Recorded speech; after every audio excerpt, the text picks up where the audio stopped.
Hi there, and welcome back to another episode of SoVT Book Talk. As you can tell, I'm not Karen Simpson McVicker. It's Jess from Northshire Bookstore, filling in today for Karen. Very excited to be here, and to be joined by Eric Rickstad. Welcome to the show. Thanks for having me. Yeah, thanks for joining us. So you and I, we've done an event at Northshire before, and so I really wanted to bring you on to talk about Lilith, and so I'm very excited for you to be here. Eric Rickstad is the New York Times and international best-selling author of 7 novels. His previous novel, I Am Not Who You Think I Am, was a New York Times Thriller of the Year. His other novels include What Remains of Her, Reap, the Canaan crime series, which has been translated into numerous languages and has sold more than 500,000 copies worldwide. His latest novel, Lilith, was published to very high acclaim. It's been heralded by reviewers, career teachers, librarians, and independent booksellers like myself as a powerful and essential novel book about our times, a book of the year that spurs difficult yet meaningful conversations, challenges, and changes readers, and is highly recommended for required reading and book club discussions as well. So yeah, I'm super excited to kind of get into it and chat about it. I know that this is a pretty personal story for you. Yeah. Will you kind of share with the listeners a little bit about what it's about? Sure. So it's about gun violence in America, and it's about a single mom and grade school teachers being thrust into that. She's a single mom. She has a son who is in a couple grades up from what she teaches, which is kindergarten, and they're victims of a school shooting. And at first she's a hero because of what she does. She breaks school protocol. Instead of having her kids stay in her classroom, she helps them escape from the building, but she goes back in and gets her son as well, who's gravely injured. And he may or may not make it, and she's in the ICU room and is victimized again by having to watch on the TV that's in the room an Alex Jones type extremist, who bends and twists all these shootings to their favor for Second Amendment sort of extremism. And she is distraught, and she's in pain, and she's grieving, and she's angry, and she's tired of no one doing anything, and she decides that she will use gun violence herself to awaken the world to gun violence, to target someone who is at the top of this extremist movement, who says all you need is a gun, all we need to do is arm more teachers and we'll all be safe. So she decides to use a gun to totally destroy that myth. And from there, it sort of becomes the aftermath and what she's done and her own guilt about it and her own struggles with it. And she does awaken the world. It causes a huge mass movements throughout the country. But she's also jeopardized losing her son if she's found and caught. So. Yeah, it's such a powerful story. And something you and I have kind of talked a little bit about before is kind of the mode and the method of telling this story. It's a dark, very unfortunate, very sad reality that we face what feels like every day here in this country. And for you to kind of capture this in the form of a novel is really interesting.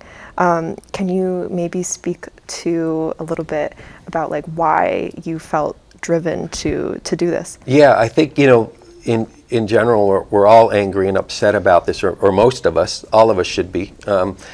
And so it took me a decade to write, and because it is such a sensitive subject and it's not an easy sell for booksellers, or myself to say, well, what's it about? Well, it's about gun violence, it's about school shootings, but really it's about the anger and helplessness people feel around that, and feeling like there is no one at the top helping. That we just move on from these awful events. And so I wasn't sure for a long time how to write it. But 10 years ago, the impetus was I dropped off my now 14-year-old daughter to her first pre-K class at Fisher Elementary in Arlington. And, it's a town, small town. We know it. We all know each other. We all know the teachers. We know the principal. We know everybody.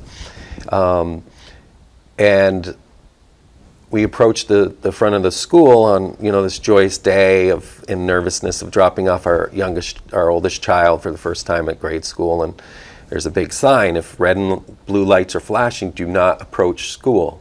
And I'd not seen it before because she'd always been at home or at daycare, and it struck me like, I'm not naive, I know what that means, but I did not expect it to see it at Arlington Fisher Elementary. We all know each other, so what does that say? And then I go in, and the door's locked, and you have to look at the CCTV camera and hit the buzzer and be confirmed. And I'm thinking, okay, that's two things that are, very disturbing. And then, within a month or so, I find out that kids are practicing for lockdowns, practicing for gunmen. And it is gunmen, which I could, talk about later, but not one woman or girl has ever gone into school and shot our kids. It's men, and it's angry men with access to certain weapons I feel should not be available, even as a gun owner. So as a parent, as a citizen of a small town, as a human being, I started to think, how did we arrive here? How did we arrive that my 4-year-old daughter is practicing for being shot to death in school? How did we arrive here? And then also, how do we ever get out of this? And one, how do we prevent it from getting worse? Because it does get worse and worse and worse. There's no end to it. Last summer we had an entire town in Maine under siege, in total lockdown, an entire town, because of one person with access to a particular weapon. If that person had a shotgun for hunting or a deer rifle, it's empty within 5 rounds, and people can converge on him and apprehend him, the people that are there, instead of an AR-15 that holds 40 rounds. So just as a writer, as a parent, I struggled with it. I really felt I really needed to write something about this that's happening now in our society. And it took a long time to figure out how to the entry point into it, and it took me a long time to discover I really think it needs to be a woman and a mother who are the most victimized in this society constantly, and sort of slowly developed it from there. But I also wanted to handle it with the sensitivity and the empathy and the respect that it deserved. In no way did I want to exploit it. I wanted to handle it very carefully, which was half the battle as a writer. How do I do that? And so, the shooting itself is never really seen. She rescues her kids from her class before anyone gets into the room. When she goes back to get her son, there is the aftermath of his classroom shooting. But I avoided at all costs. I didn't feel it wasn't necessary to show that. It's not something I'm interested in. I'm interested in how do we arrive here and how do we try to get out of it. And this woman, in her grief and in her anger, chooses her way for better or worse. And it's it's a complicated novel in that way. That she's not some superhero. She's not Laura Croft. She's a mother. Who's just had enough. Yeah, there's definitely in the book a very much like a blurring of lines between the world isn't black and white. There's a lot of gray area there, and I think that you've done a superb job in navigating how to tell a story this way. You definitely have approached the subject matter with a very deliberate sense of sensitivity to it, which I think is just so appreciated and so needed. And I'm wondering, obviously this has been a tremendous undertaking to write. Do you feel like you've ever written something in a similar way before? This was was it a big departure, in terms of your process, your style? Good question. Well, it's first person. Most of my novels tend to be in third person and tend to involve multiple points of view. This one I felt like needed to be immediate and sort of really close and personal. So first person was a slightly different approach. I have one other novel that's first person. But most of my novels, which some describe as crime novels or, maybe mystery or, those type of things, they still deal with societal issues. The Silent Girls deals with actually, a lot of with women's rights and the abortion issue and things like that. And Lie in Wait takes place during Vermont's first civil union debates back when we were the first state to ever broach that subject and to change, put it in the constitution of the state. And so that was a very, dramatic and volatile time for this state with people choosing sides. And so that's represented there. And so even with my crime novels, I try to embed them in societal issues that upset me, like the parole system or that type of thing, and violent criminals gaming the system by pleading guilty to, a lesser crime than what they actually committed, simply when you look at it coldly, to save the state money and time. Yeah. And then they behave while they're in there, and then they know the system as well as anybody, and they play it. And you look around and say, this person that just committed this crime and was arrested for it has committed this crime before and not served the appropriate time. So those types of issues, even though I tried to make them really intense and very page-turning and engaging and suspenseful and sort of have a mystery to solve, this one, everything is up front with her. She commits the crime. You're with the person that does this thing, but some readers have been entirely on her side. Yeah, I don't know what I would do, and so to be with that person that commits this act puts the reader in an entirely different frame of mind, where you sort of question everything about what's going on in society and how someone might be driven to do that. Yeah, and I absolutely love that decision. Firstly, I think that you're extremely well positioned to cover a topic like this, given your, all of your backlist.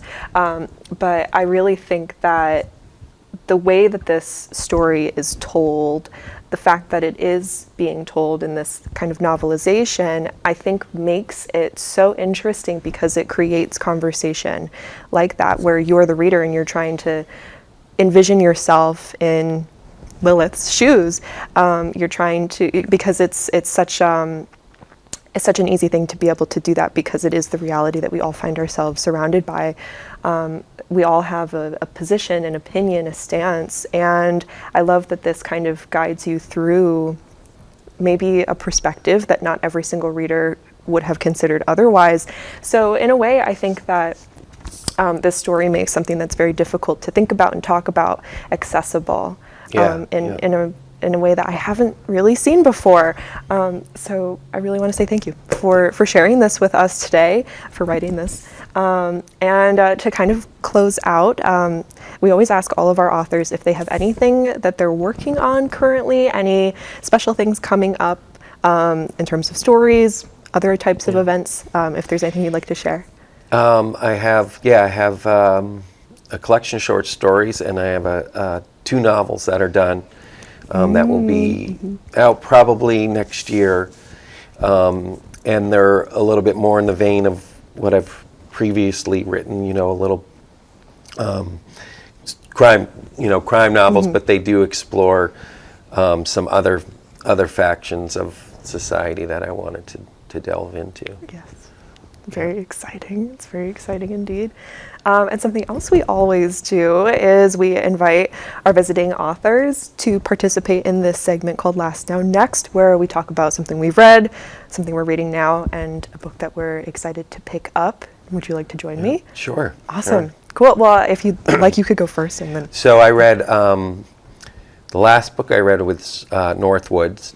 Oh, yes. Daniel Mason. Yes. I absolutely adored that book. I found it just wondrous. Just, it's one of those books where, as an author, you're like, oh wow, I wish I wrote this book. Yes, I know, and I'm not even a writer. And it's just wonderful. I recommend it highly to anyone.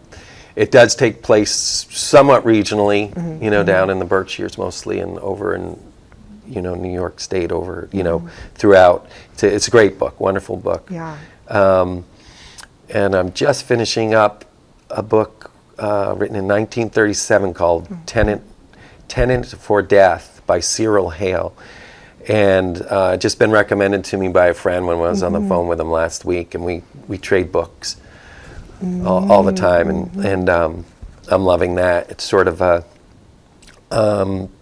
classic setup of a mystery, sort of Agatha Christie type mystery. Very good. I really enjoyed the writing, and I really enjoyed the detective. And I'm looking forward to Murakami's one this fall. I can't remember the title right now, but I always look forward to his. Yes. So that's sort of one that's on my radar. I think it's not coming out till October, but it's one I've had my eye on. I feel like I just learned so much about you. Like in 3 little snippets. That's why I think this is always so interesting, because you never really know what someone is reading until you hear about it. So thank you for sharing.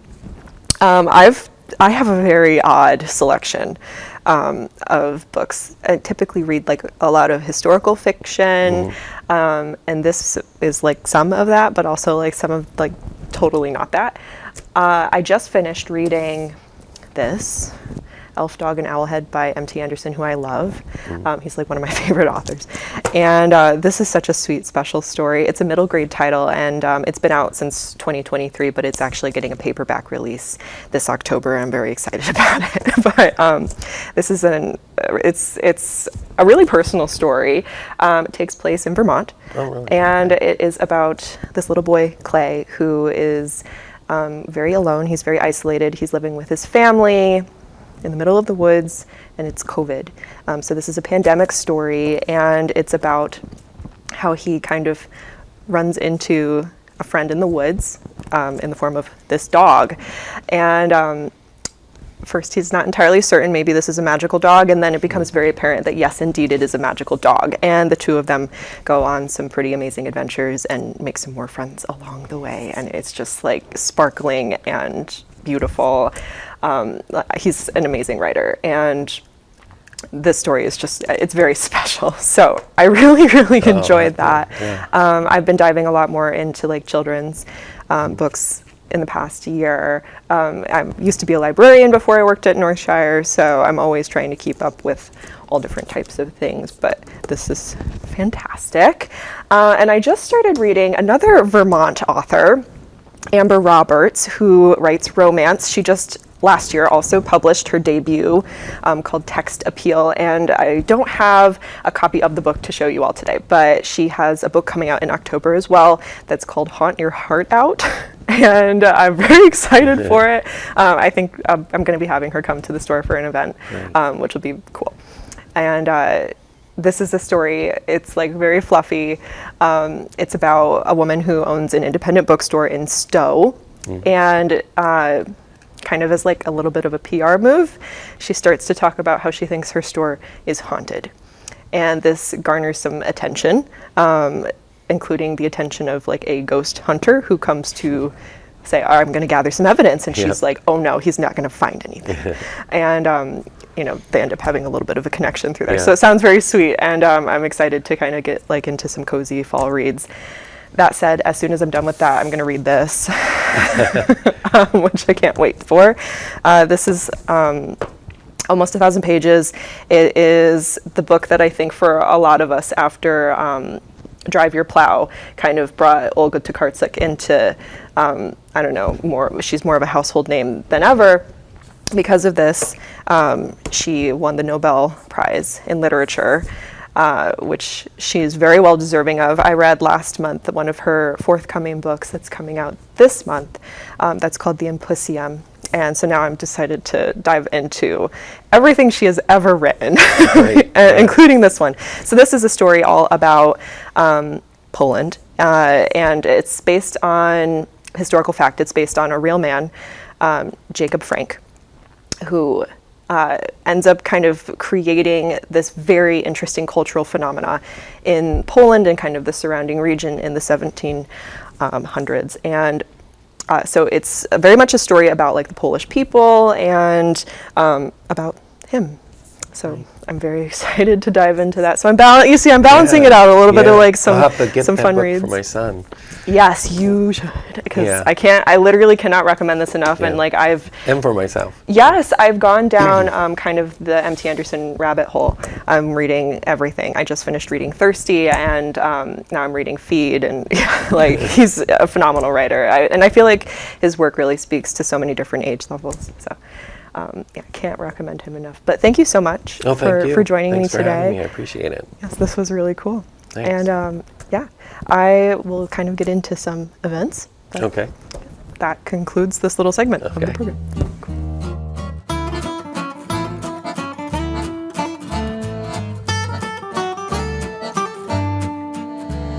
We have some really cool events coming up at Northshire this month, so I'll share some with you, and a couple of them are events that are happening at the library as well, so we'll still get a little bit of stuff from the Manchester Community Library. So starting the month off on Thursday, September 5th from 5 to 7 p.m., there's going to be a community event at the library. VT Digger is kind of putting together this really cool talk. It's called Democracy, News and History, Unprecedented Times with Jill Lepore. So we're very pleased to participate in that. Of course, Jill Lepore is like a world-class historian and author. She's going to explore the current state of our democracy in historical context, as well as the critical role a free press plays in a self-governing society. It's a free event. Registration is required. You can take a look at northshire.com to reserve your spot on that. Following that up, kind of keeping within a little bit of a historical theme, on Friday, September 6th at 6 p.m., Clara Bingham is going to be joining us to talk about her book, The Movement, How Women's Liberation Transformed America in 1963 to 73. So it's a little bit of an kind of it's a book that is based on many oral histories about the feminist movement in that very pivotal decade. So that will be quite interesting, I think.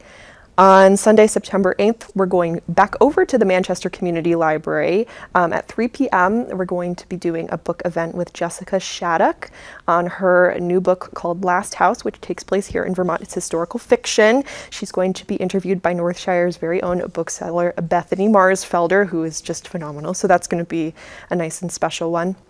I think that there might be some similarities between this book, Last House, and Northwoods as well. So if you were a fan of that, you might be a fan of this. On Saturday, September 14th from 2 to 4 p.m., we're doing a local author spotlight. So a couple authors are going to be set up around the bookstore. You can pop by, you can say hello, you can get a couple signed copies of their books, you can chat.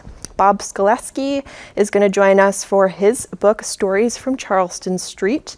And Roberta Stone will be up on our kids' floor with her picture book, Where To? And the following day, Sunday, September 15th, also from 2 to 4 p.m., Jonathan Stevens is going to be joining us to do some signings on the floor of a cookbook that he has coming out called The Hungry Ghost Bread Book. Now, of course, he is from the Hungry Ghost Bread Bakery. He's a James Beard Award nominee. And his bread sounds amazing. And so I'm very excited for that. Anyone who started to make sourdough during COVID, I think that you might be interested in taking a look at that. On Friday, September 20th at 6 p.m., we're doing an event all about a biography that has been written about Ira Allen, who, of course, was a land speculator revolutionary. He was a pamphleteer. He was a politician, all right here in the Green Mountains. So if you're interested in local history at all, that will be interesting. And that is the 20th at 6 p.m. On Saturday, September 21st at 11 a.m., we're doing an autumn-themed story time. So that's going to be pretty fun and cozy, kind of a way to kick off the fall. And then finally, on Friday, September 27th At 6 p.m., we're doing a little bit of a mind, body, spirit event with Melody Joy, who has a book called Shaktified. She's a Vermont local author. She's also a midwife and a transformational coach. And so she's going to be sharing with us this story that she has that's all about like this radical path to healing. Again, kind of an interesting way to kick off the fall. And of course, you can see our full calendar of upcoming events at northshire.com.